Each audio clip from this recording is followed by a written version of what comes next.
할렐루야. 오늘 화요일 새벽에 사무엘상 14장 말씀을 통하여서 우리에게 주시는 말씀은 적은 수로 이기는 비결, 적은 수로 이기는 비결이라는 제목으로 말씀의 은혜를 나누고자 합니다. 사무엘상 이렇게 13장 말씀 가운데 보면 사울이 하나님께 버림받는 장면이 나옵니다. 사울과 선지자 두 사람 사이에 중요한 계약 관계가 있었습니다. 어떤 일을 하기 전에 7일간 기다려야 된다. 근데 7일간 기다려야 되는데 기다리지 못하고 기다리는 마지막 시점에 있어서 블레셋 군들이 엄청난 3만 명이 넘는 사람들이 이렇게 쳐들어오게 되어서 블레셋 사람들을 보고 그들은 이스라엘 백성들은 진영에서 흩어지기 시작했습니다. 바위에 숨기도 하고 강을 건너가기도 하고 도망가고 뿔뿔이 흩어지니까 사울의 입장에서는 자기가 왕인데 왕으로서 세움을 받았던 그 근간이 이 블레셋으로부터 이스라엘을 지켜달라고 하는 이스라엘 백성 전체의 염원이 있었는데 그 영혼에 대해서 자기가 응해주고 또 블레셋으로 지켜줘야 되는데 그것의 첫 번째 시험판이라고 볼 수도 있겠죠. 그런데 이 사람들이 흩어지고 이러다 전쟁도 제대로 하지 못하고 내가 이거 쫓겨나는 거 아닌가, 이런 마음의 불안과 두려움, 그런 마음들이 음습해 들어왔습니다. 그래서 선지자가 이렇게 와야 되는데 7일째가 되었는데 7일째가 되니까 사람들이 하필이면 요날 예배를 드려야 되고 7일째 예배를 드리는 이유 가운데 전쟁을 하든지 적군들과 싸우든지를 해야 되는데 사무엘은 오지는 않고 마음 가운데 조급함이 생겼습니다. 가차르, 히브리어로 가차르. 이 조급함이 마음에 조급함이 생기니까 하나님께 예배를 선지자가 와서 드려야 되는데 선지자가 행해야 될 그 예배의 그 집례를 누가 해버립니까? 사울 왕이 해버립니다. 이거 예배를 딱 드리고 난 자기가 예배를 드렸죠. 뭐 우리가 생각하기로는 왕이 드리든지 뭐 선지자가 드리든지 무슨 상관이 있나, 사울도 신앙이 있네라고 생각하겠지만도 하나님은 중심을 보시지 않습니까?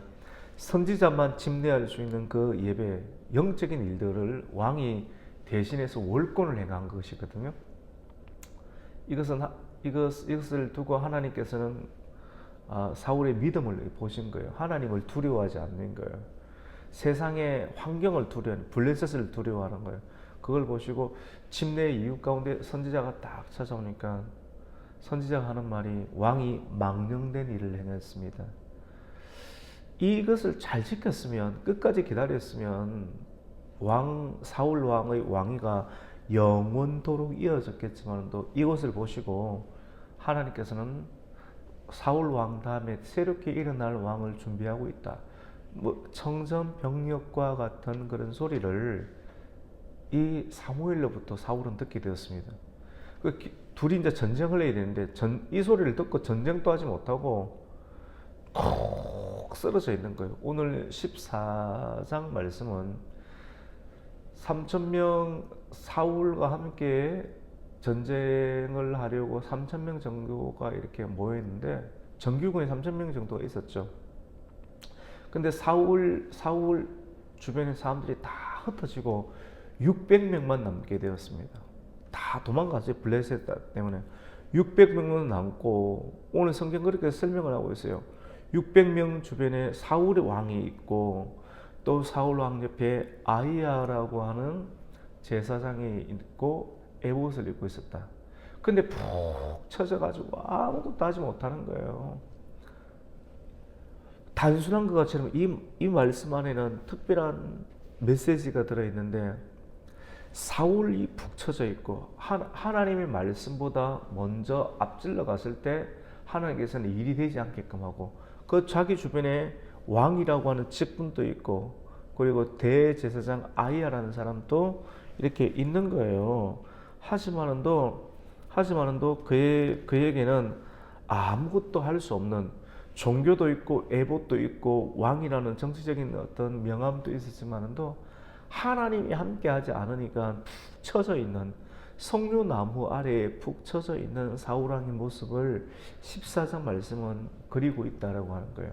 근데 상대적으로 사울의 아들이 있는데 그 아들의 이름은 누굽니까? 요나단이죠. 요나단은 어떠한 인물인가? 물론 사울왕이 왕입니다.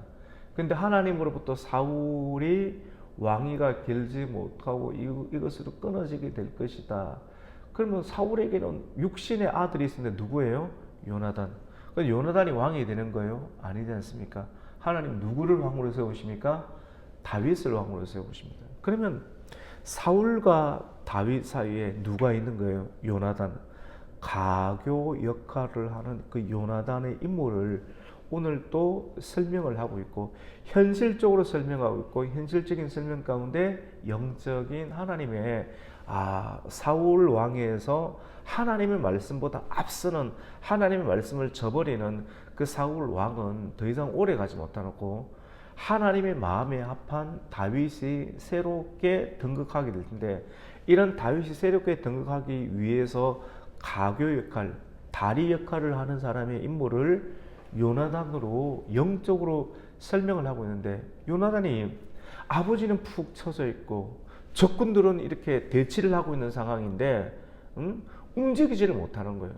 움직이지를 못해. 두려움 가운데 입사해서. 그런데 요나단은 이 상황을 가만히 보다가 하나님께서 감동을 주시는 거예요. 감동을 주셔서 그에게는 요나단에게는 요나단의 무기를 든 소년이 있다 이렇게 기록을 하고 있습니다. 이 두 명이에요. 이스라엘 백성들은 철기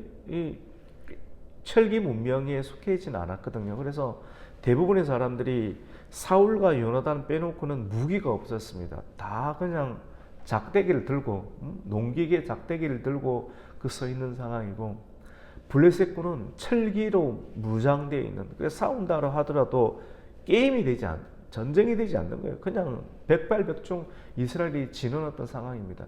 무기를 든 사람이 사울밖에 없고 요나단밖에 없는데 그래서 요나단이 직접 그 무기를 들고 있지 않고 요나단은 움직이고 요나단이 가지고 있는 그 무기를 든 한 사람 그 보초병만 있다가 요나단이 우리가 저쪽으로 건너가자.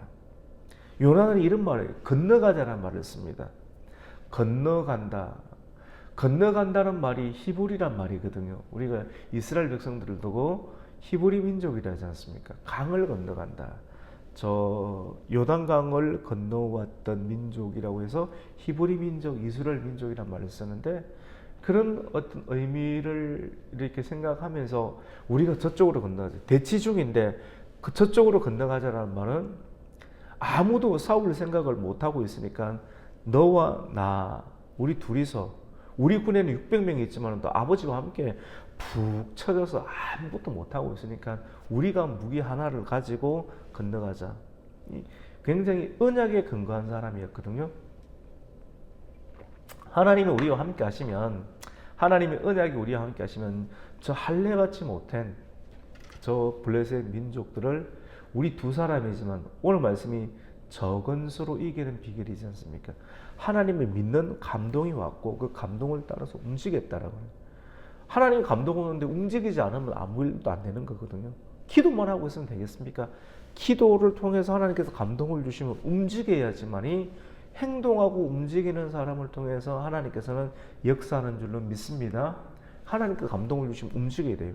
장사를 하든지 사업을 하든지 목회를 하든지 나라를 운영하든지 하나님께서 감동이 딱 왔을 때 그 감동을 그냥 가만히 가지고만 있으면 아무런 역사가 일어나지 않죠.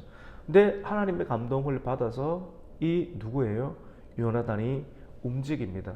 건너편으로 건너가요.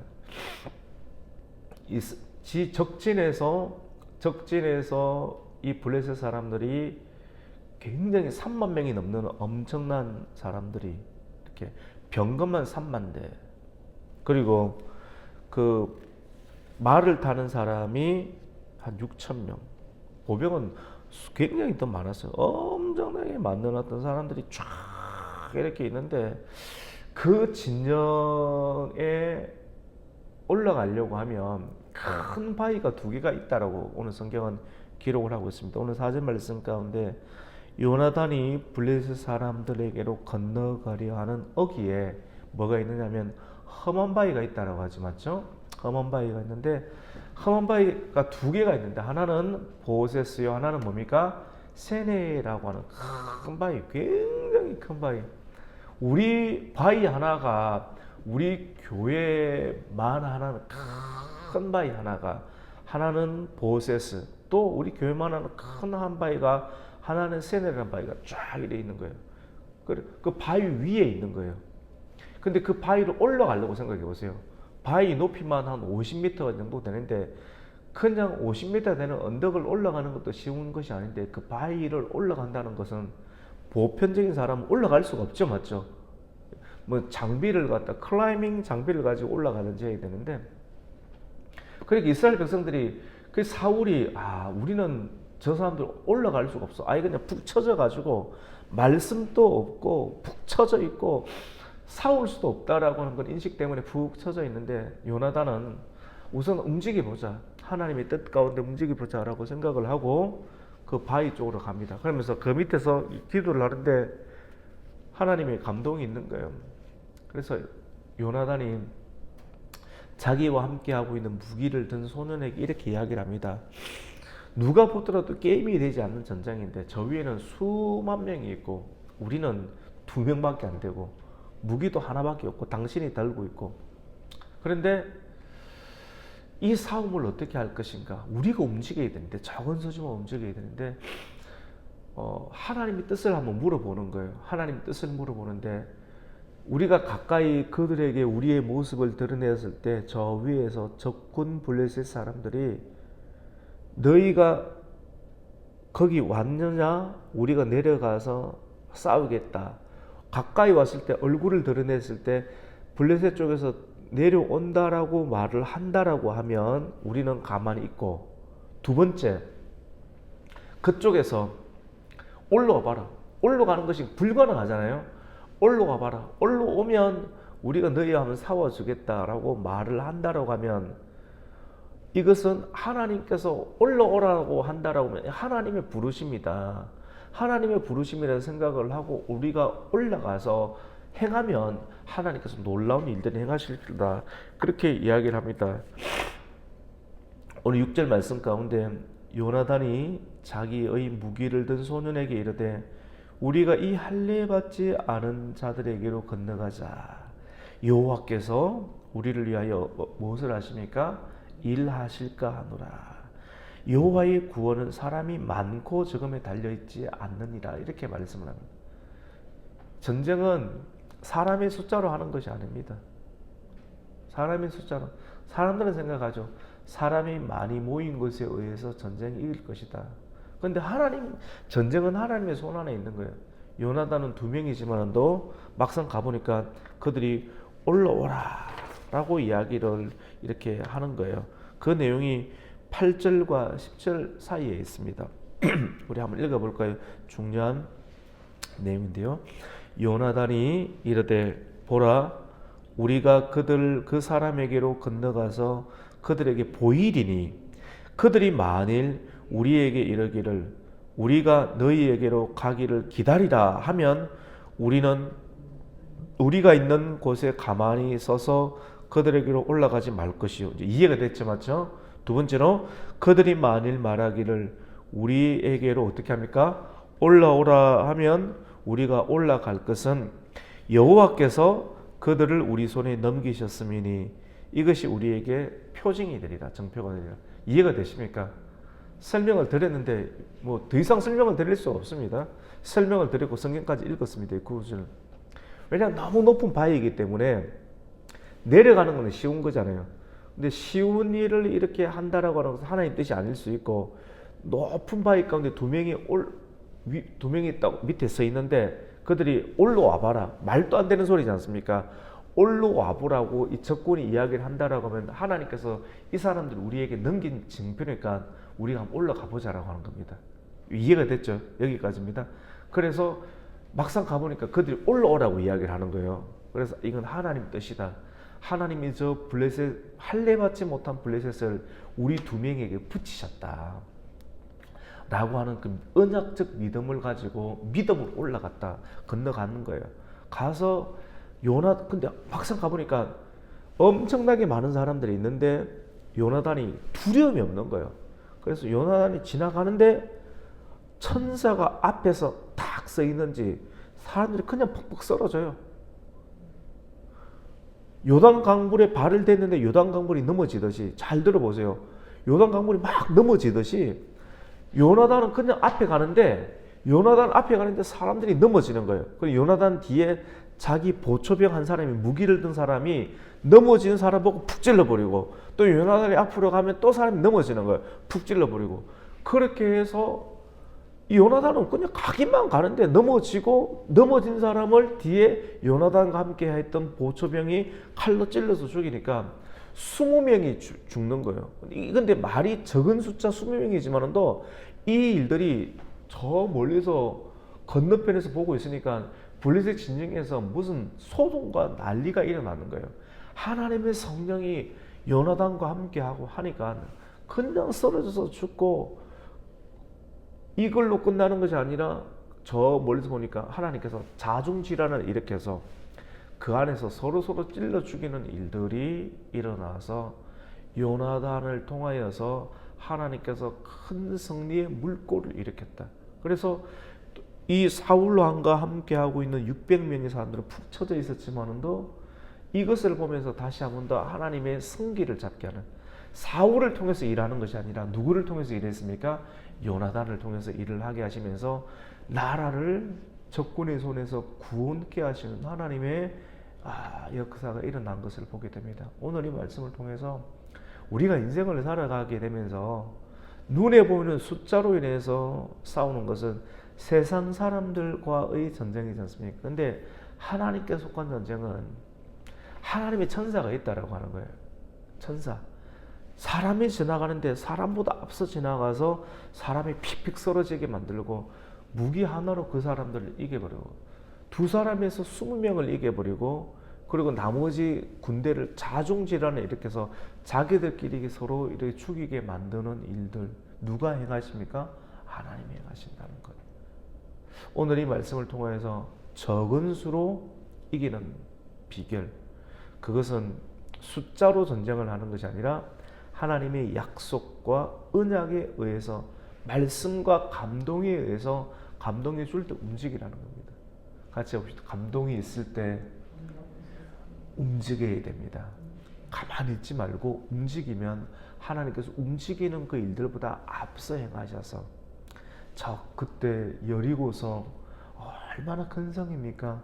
근데 하나님께서 여호수아에게, 여호수아 너보다 내가 앞서 행하리라, 앞서 움직여서 여리고성 사람들의 마음들을 두렵게 만들고, 또 두려움과 함께 벽들이 안쪽으로 무너져서 여리고성을 점령하게 하는 일들이 생기지 않습니까?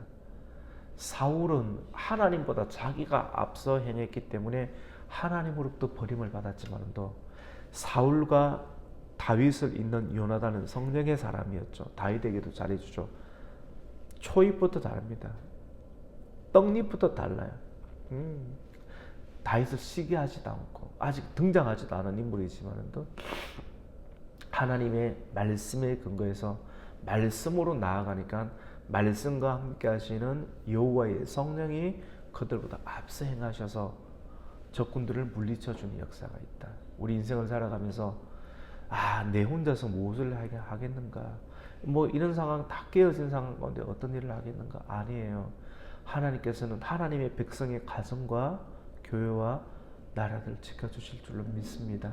포기하지 마시고 끝까지 기도하시다 보면 하나님께서 감동을 주실 때 그 감동을 누군가에게 전하기도 하고, 또 하나님께서 이쪽으로 가보라 라고 말씀을 주실 때 감동에 따라서 가보면 앞서 행하신 하나님의 역사를 통해서 영적인 전쟁을 승리로 이끄시는 것을 경험하는 성도가 되시기를 예수님의 이름으로 축원합니다.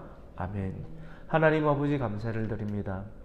오늘 말씀 안에 두 명의 사람에게 하나님께서 감동을 주셔서 수많은 적군을 물리치는 하나님의 역사를 보게 되었습니다. 우리 인생 가운데 전쟁과 같은 아주 어렵고 힘든 일들이 많이 있을 때 숫자로 전쟁하는 것이 아니라 하나님의 언약의 말씀, 두려움을 이기는 하나님의 능력의 말씀으로 건너가고 올라가서 앞서 행하시는 하나님의 역사를 경험할 수 있는 저희들 되게 하여 주시옵소서. 예수님의 이름으로 기도드립니다. 아멘.